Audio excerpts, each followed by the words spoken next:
Do you know that there is a place between living and dying? I stand in that place every single day. Rifa, you are gone, but you are still alive in every breath I take. Why did you do this to me? Why did you make your memories a curse for me?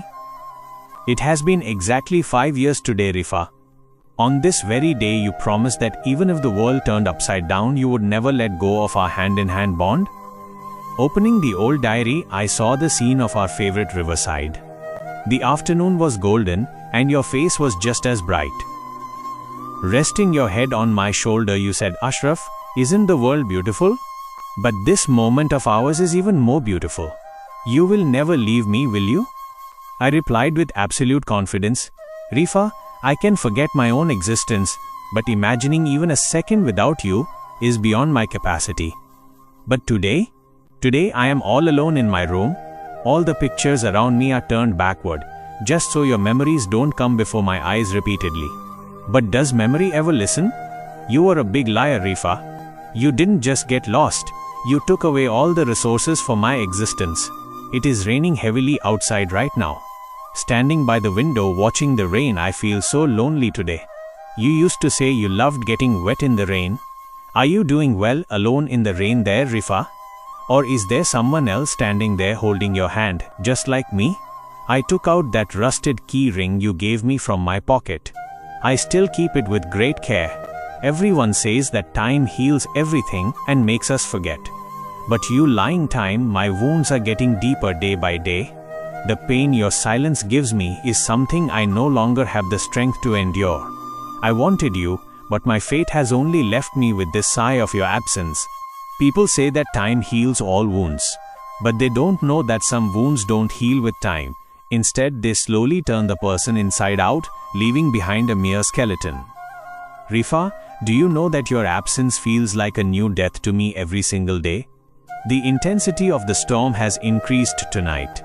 The light in the room is flickering on and off.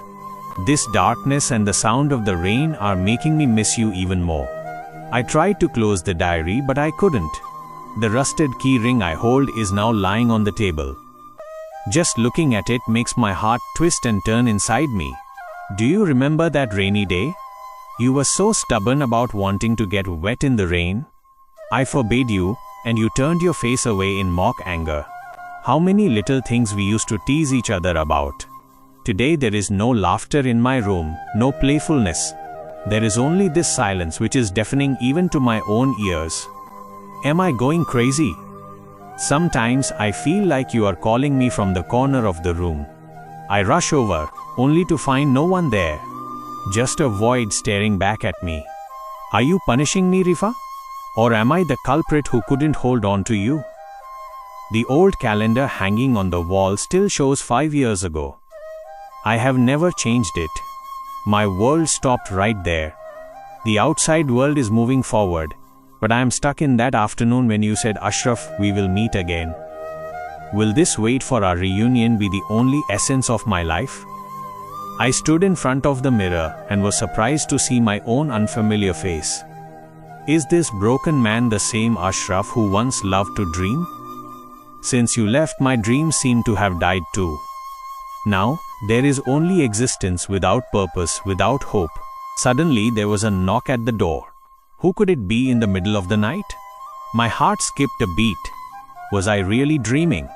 I opened the door to find nothing but an eerie silence. There was no one on the street, just thick fog settled in. I felt as if you were standing somewhere behind that mist. I shouted, Rifa, did you come back? My own voice echoed back to me like a haunting ghost. I remembered our final day, when you had said with a cheerful smile, Ashraf, please don't forget me. I had simply laughed it off. Who knew that with that very laughter, I was nailing the final lid on my own coffin? Returning to the room, I looked at the key ring resting on the table. Today it was shining strangely as if it was sending a signal. Flipping through the pages of the diary, I suddenly spotted a folded note. Was it written by you? My hands were trembling. What if this is your final message? I opened the note. It read, Ashraf, I haven't lost my way.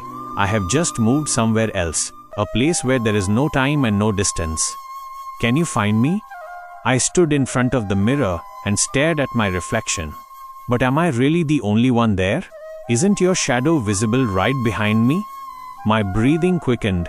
I touched the glass of the mirror. It felt as if someone was on the other side. Is there someone waiting for me with their hand reached out? Is this the destination for which I have been burning for the last 5 years? The glass of the mirror felt cold as ice. I pressed my fingers against it and felt a strange vibration, just like a heartbeat. It felt as if the world on the other side of the mirror was more alive than the world I was in. I closed my eyes, and in an instant, it felt as though the floor beneath me was slipping away. In the air there was that familiar scent, the sweet fragrance of your hair. Had I truly crossed the mirror to the other side? When I opened my eyes, I found myself standing on that same riverbank, just like that golden afternoon from 5 years ago. You were standing right in front of me, smiling. Just as bright as you were back then. I whispered, "Rifa, are you here? Have I died?" You came closer and took my hand. I trembled at your touch. You whispered back, "Ashraf, death doesn't mean the end, it just means a change of address." I was waiting for you because I knew you would find me. The world around me began to blur. My old room, that key ring, the diary, everything was fading away. It felt as if all the pain and all the sighs of these past 5 years were finally worth it. I am not alone anymore. I knew that the bond of our hands was never meant to be broken. I looked up at the sky. There were no clouds, only infinite peace. You began to walk, holding my hand. I don't know where we are going, but I know that wherever you are, that is my heaven. Today, the long 5-year wait has finally come to an end. As we walked, we reached the confluence of our favorite river. I was amazed to see that our favorite tree was still standing there, just as it had been before. But strangely, the river water was as clear as glass, showing both of our reflections side by side. You looked at me and smiled softly. That smile of yours seemed to quench all my thirst. I asked you, "Rifa, will we ever be separated again?" You held my hand even tighter. There was no longer any sadness in your eyes, only a profound peace. You said, "Ashraf, transcending the boundaries of time and space, we are now at a level where there is no such thing as separation. Our journey has only just begun." I looked back. Far away behind the hills, my old dark room looked like nothing more than a tiny speck. The pain and loneliness I was drowning in back there now feel like a story from another lifetime. I realized that those sufferings were merely a test to find myself. We walked along the riverbank. From the very edge of the horizon, where the sky meets the earth, an otherworldly light was rushing toward us. I am not afraid. Instead, a strange sense of comfort surrounds me. With every step, I feel myself becoming lighter. All the weariness, grievances, and regrets of the world have fallen away today. As we reached the very heart of that light, you whispered into my ear, "Now close your eyes." I closed them. The sound of the wind around us faded, and only your heartbeat remained, clear and steady against my chest. I know that on this path to eternity, our hands will never be separated again. The story ends here, but our journey, that has only just begun.